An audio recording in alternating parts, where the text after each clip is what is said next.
eh, eh, eh, eh, eh, eh.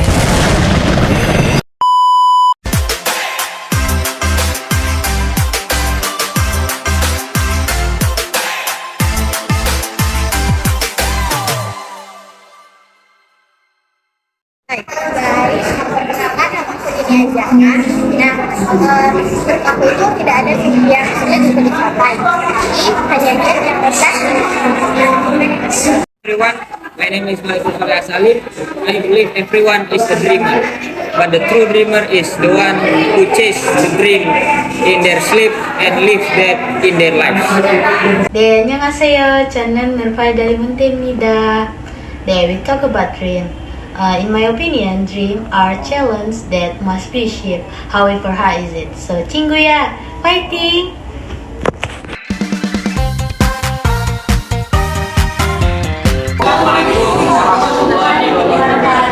Halo guys, we are from Dreamer Catchers. Jadi kita hari ini mau ngobrolin tentang mengidolakan Rasulullah dalam berkehidupan. Jadi kita banyak sekali informasi bagaimana orang berusaha, banyak sekali di mana-mana. Jadi menurut Wila seperti apa? Beberapa akhir ini aku ada baca artikel terkait strategi Rasul dan berusaha. Ada 4 poin yang aku tangkap dari artikel tersebut. Yang pertama itu ada menjaga keterampilan dan kebersihan. Jadi Rasulullah itu sangat profesional ya dalam berusaha. Dia itu selalu menjaga kebersihan di usahanya. Lalu penampilannya juga ia jaga agar selalu rapi. Jadi menurut ini itu bagaimana? Nah, dari aku kurang bagi juga terkait dengan sifatnya profesional, yaitu usaha yang jujur, karena setiap barang yang beliau usahakan itu selalu beliau memberikan apa kelemahannya, apa ada kesalahan dari produknya, dan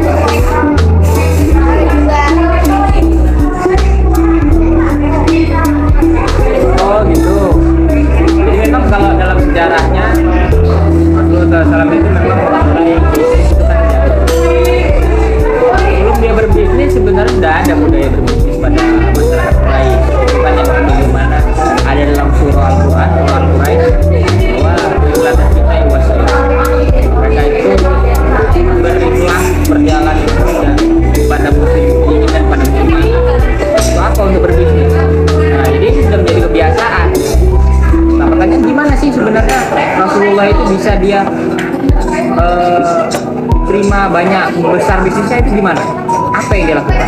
Kalau yang aku baca dari artikel itu, poin yang kedua itu ada bersikap ramah dan sopan. Jadi selain Rasulullah tadi udah menjaga kebersihan dan keindahannya, Rasulullah itu selalu menjaga tutur katanya kepada pelanggan, selalu mendengarkan keluhan serta kebutuhan pelanggannya dengan baik, tidak pernah mengkomplain pelanggan tersebut. Jadi menurut ini tuh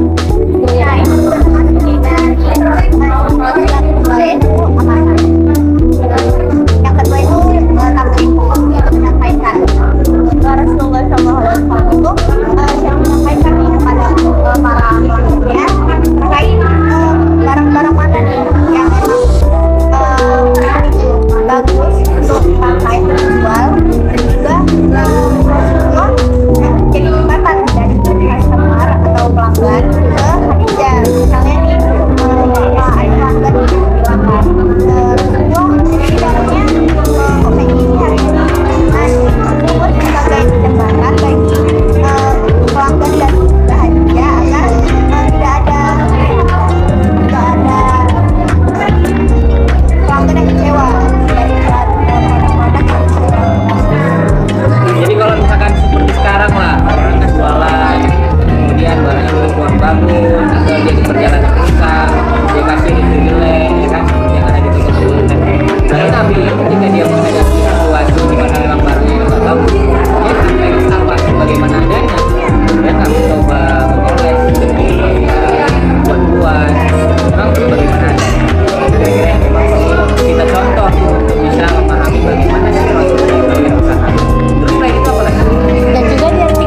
produk yang berkualitas seperti yang tadi sudah ditambahkan ini dan lain. Jadi Rasulullah itu kalau misalnya barangnya cacat ataupun rusak itu nggak bakal dijual. Kalau di Indonesia kan mungkin barangnya cacat ataupun rusak dijual harganya pun mahal. Kalau Rasulullah nggak, ada kualitas, ada harga gitulah istilahnya. Lalu poin yang keempat itu ada menjalin kerjasama yang baik. Jadi Rasulullah selalu menjalin kerjasama yang baik antara pelanggan ataupun pemasoknya, supaya ketika nanti saling membutuhkan, mereka pun bisa saling menguntungkan. Jadi menurut itu bagaimana?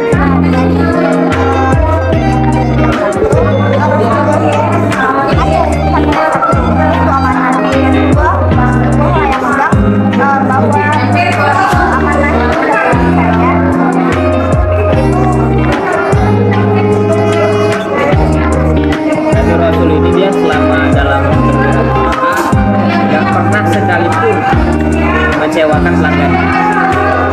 Ini sampai digelari al-amin dalam kehidupan kita berwirausaha. Kalau sekarang kita bisa lihat banyak sekali contoh-contoh wirausaha, jualan, bisnis bahkan kurang bagus atau sesuatu yang bisa tidak sesuai dengan Muhammad. Jika beliau berwirausaha, dia selalu memberikan yang terbaik.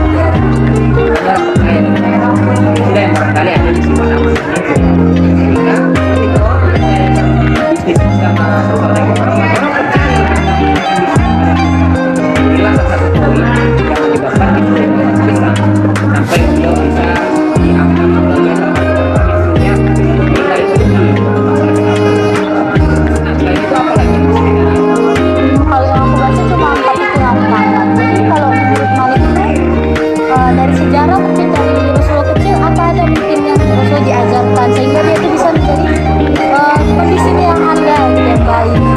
Kalau kita melihat dalam sejarah, karena hari ini masalahnya itu orang-orang ketika mau berbisnis, dia mau berjualan, dia mau berusaha, lebih banyak melihat pada contoh-contoh dari orang barat. Padahal kita tahu bagaimana keberhasilan yang salah dalam berwirausaha. Jadi kita bukan sekedar berjualan dapat duit.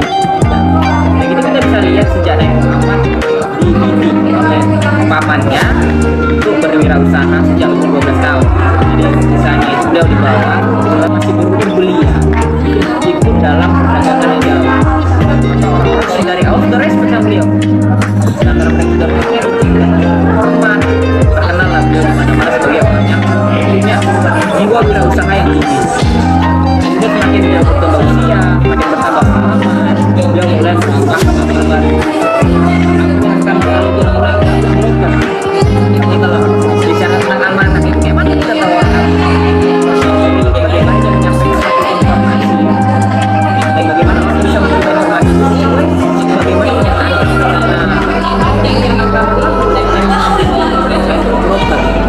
jadi beliau itu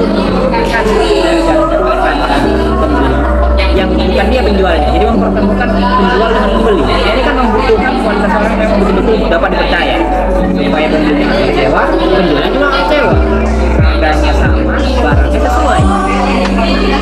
Setelah itu, setelah dia melewati masa itu, kita mulai dia dikenal di mana-mana, beliau digelari berbagai macam gelar, amin dan sebagainya. Nah, kemudian satu hal juga yang bisa kita lihat daripada perjalanan Nabi satu hal yang paling penting dari perjalanan wisata Nabi beliau punya inovasi. Salah satu inovasinya adalah bagaimana beliau melakukan sewa menyewa tanah orang Yahudi di Taifah. Jadi dia sewa menyewa tanah itu, kemudian beliau yang menyewakan tanah kepada orang Yahudi sehingga hasilnya itu kemudian kalau ada tumbuhan, kalau ada kebun, kemudian menghasilkan uang, menghasilkan manfaat itu dibagi rata. Nah, dia dengan mudharabah. Inilah poin-poin penting dalam wirausaha-wirausaha. Jadi memang Nabi Muhammad itu harusnya menjadi idola kita dalam berwirausaha, kita dalam itu aja kira-kiranya karena waktu udah berbuka. Teman-teman jangan lupa idolakan Rasulullah dalam berwirausaha. Sampai jumpa di next. Selamat berbuka.